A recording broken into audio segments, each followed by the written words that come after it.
The Ancient Herald, a harbinger of death and destruction who signals the end of the world, everyone. And oh yeah, it's an actual ancient, so that's a frickin' thing.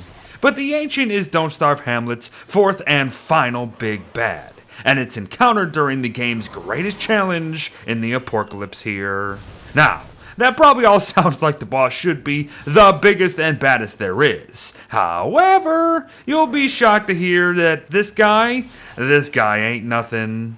Well, if you pick your battles wisely, that is. But here's the deal. The Ancient Heralds, yes, plural, as multiple can be spawned at one time, mind you, will come up from the ground wherever they please, wherever we happen to be. They will begin to spawn a little time after the apocalypse begins, and will continue to spawn frequently until it ends. But while they are immediately hostile when emerging for the first time, one could just choose to continue running away from them to have that aggro drop very quickly. Like, very, very quickly. Seriously, even though the heralds are essentially evil gods, they tend to lose their evilness very fast. So be sure to use that to your advantage if needed, as heck, we actually only need to kill one herald at the end of the day. To do so though, you should probably still know their mechanics, as heralds do have some pretty interesting ones. Every ancient herald that spawns has the ability to summon a group of 4 to 5 ancient pig spirits, 9 to 20 poison dart frogs, 2 to 4 nightmare creatures, and even call down 1 to 3 dragoon eggs from shipwreck, for Pete's sake. Again, heralds are harbingers of the end times, and these attacks are very much like plagues, so put 2 and 2 together there if you know what I mean. But ancient heralds also have a very basic melee attack that only looks cool and more deadly than it actually is. As you might be surprised to hear, that heralds only deal 50 damage each. That ain't nothing, folks. But it's still oh so very useful, mind you. If need be, one can run all about the herald, and then get all of its summons into its melee range in order to have said melee hit all those summons. As yes, it even hits nightmares and ghosts. It's a great way to thin the herd. But here's the thing, it's not worth it. Each herald actually prefers a certain summon, and will do it more often than others because of that, obviously. So here is where that quote-unquote pick your battles thing comes into play.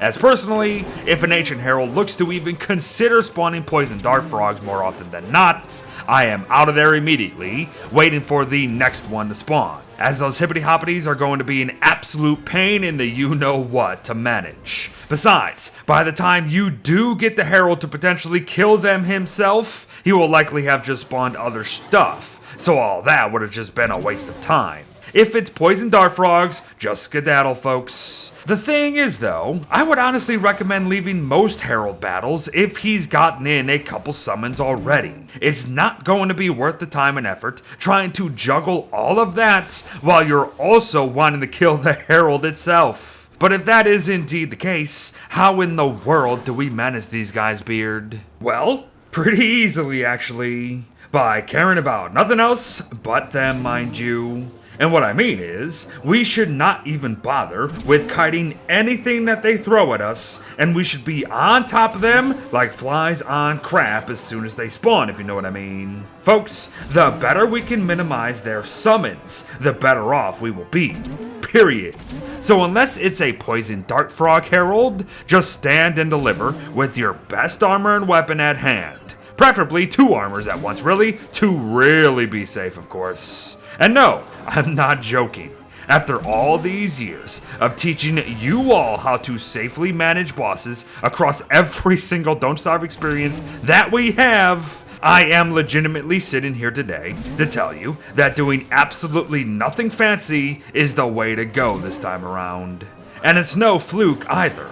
I threw in multiple battles here just to show you just how simple things need to be in order to take out a herald. Because it is indeed that simple. And the crazy thing too is that we only ever need to kill one herald for its loot, and the rest can be ignored completely forever. So even if you do struggle with one, thankfully you're one and done. Folks, Ancient Heralds only have 2,000 health and deal 50 damage, as I said. That's nothing. Don't be intimidated. Well, unless you have a million summons on your butts, but good luck. But I gotta be honest, I still kinda feel a little weird leaving you guys hanging with just one murder method. So bear with me here real quick. Let's talk blow darts and Don't Starve Hamlet. With use of the easily accessible disarming tools, we can amass lots and lots of blow darts from even the smallest, safest ancient pig ruins around by literally disarming the blow dart traps within them. Now each tool grants 5 uses, and most ruins will have multiple blow dart rooms, so it is hilariously easy to get 100 damage per shot weapons whenever needed. So turn around and use said 100 damage weapons against either the Herald or any of the Hamlet bosses, as all of them kinda lack in the health department actually, and I think you'll be golden. Have fun spitting death. Oh, but before we talk loot here, know that even if a Herald is killed, his summons will persist, so be mindful there. But yes, Ancient Herald loot. Is it worth it, Beard? Of course it flippin' is, especially when we only need 1 Herald kill to actually benefit from what is known as the Vortex Cloak here. A Herald will drop the blueprint for a Vortex Cloak, and with the 5 Dark Tatters that a Herald also drops, which only go into this, mind you, along with a Knight Armor, we can enjoy a shadowy backpack that only has 8 slots, yes, but it has a lovely particle effect, so bonus points there. However, its greatest purpose is to protect us against all damage taken by anything that isn't a nightmare creature or another ancient herald at the end of the day. Folks, it is bone armor, but perhaps arguably a little better, as it has 0 cooldown.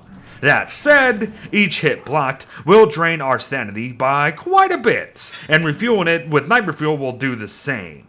But it's not really meant to be armor, mind you. It's just meant to protect us from the occasional hit, like when we're down in the ancient pig ruins and get shot in the face by a dart. That sort of deal. It's very cool nonetheless, so make the most of it. Oh, but before we go, ending the apocalypse will obviously end herald spawns. So once you've got your 1, you really do not need to experience an apocalypse ever again. So make notes. But there you have it, everyone. Our last boss guide for Don't Starve Hamlet, all on one of the better bosses around, the Ancient Herald.